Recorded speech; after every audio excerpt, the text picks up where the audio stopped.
बेरोजगारों के सबसे बड़े हमदर्द, युवा आदर्श, राज्य के भविष्य, आदरणीय नेता प्रतिपक्ष तेजस्वी प्रसाद यादव जी,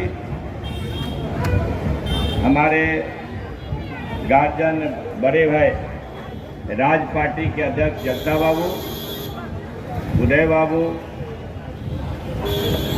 सभी उपस्थित माननीय विधायकगण, पूर्व विधायकगण, साथी कार्यकर्ता बंधुओं, प्रिंट मीडिया और इलेक्ट्रॉनिक मीडिया के बंधुओं,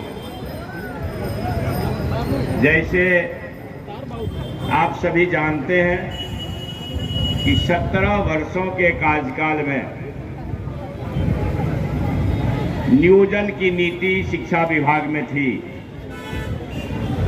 मुझे शिक्षा विभाग का महकमा नेता के आदेश से, आशीर्वाद से मिला और जिस दिन से मैं शिक्षा मंत्री का पदभार ग्रहण किया, उस दिन से हमारे नेता तेजस्वी प्रसाद यादव जी लगातार इसके लिए दबाव बना रहे थे कि किसी भी हालत में हमको अपने एजेंडा को लागू करना है।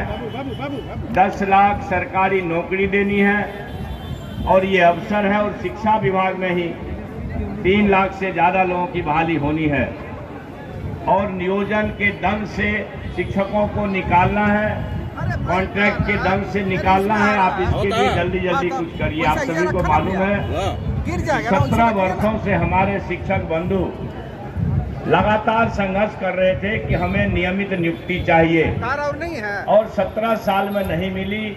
17 महीने में नियोजन के दम से बिहार का शिक्षा विभाग अलग हुआ और नियमित नियुक्ति की प्रक्रिया शुरू हुई और जो नियोजित शिक्षक थे उनको राज्यकर्मी का दर्जा मिला। कई लोग सवाल करते हैं हम लोगों से, राह चलते प्रेस वाले, समाज के लोग, मुख्यमंत्री जी कहते हैं हम मुख्यमंत्री जी थे, हम किए। तो भाई 17 साल में आपने क्यों नहीं किया? ये सत्य से रूबरू एक एक व्यक्ति है, समाज है। सवाल है कि आप आरक्षण जाति जनगणना हुई जो संविधान सम्मत हमारे इस अधिकार को 78 वर्ष बीत जाने के बाद भी, 70 साल बीत जाने के बाद भी अभी 78वां स्वाधीनता दिवस हम लोग मनाए हैं और लगातार हजारों साल से सताए गए लोगों को लगातार हमारे आदरणीय नेता, सामाजिक न्याय के योद्धा लालू प्रसाद जी जब केंद्र में ताकतवर हुए, बीपी सिंह साहब की सरकार थी और उस समय के नेता शरद यादव जी वगैरह सब मिल करके 37 वर्षों तक ठगे गए, ओबीसी को आरक्षण दिया था। उसमें भी उस आरक्षण को कैसे हम प्रभावहीन करें, इसके लिए एक से एक कुचक्र चला गया। ये नई सरकार एनडीए के आने के बाद तो आपके सामने है, जाति जनगणना हुआ 17 साल में क्यों नहीं हुआ? 17 महीने में ही जाति गणना क्यों हो गई? और फिर जाति गणना के आधार पर जिसकी जितनी संख्या भारी उसकी उतनी हिस्सेदारी।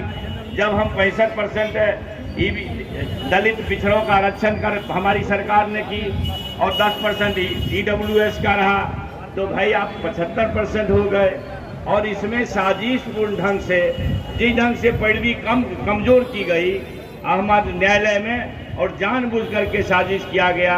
आप देखिए कि भाई आज याचिकाकर्ता कौन है, किस पार्टी से जुड़ा हुआ है, तो स्पष्ट है। इसलिए हमारी पार्टी और हमारे नेता संपूर्ण रूप से संकल्पित है कि भाई जब तक 100 में शोषित 90 है, 90 भाग हमारा है, जब तक इस नीति को हम लागू नहीं कर पाएंगे तब तक सड़क से लेकर सदन तक ये संघर्ष जारी रहेगा। इन्हीं शब्दों के साथ सभी साथियों का साधुवाद करते हुए, माननीय अध्यक्ष दयानंद यादव जी का साधुवाद करते हुए उन्होंने हमको अवसर दिया। जय हिंद, जय राष्ट्रीय जनता दल, इनकलाब जिंदाबाद।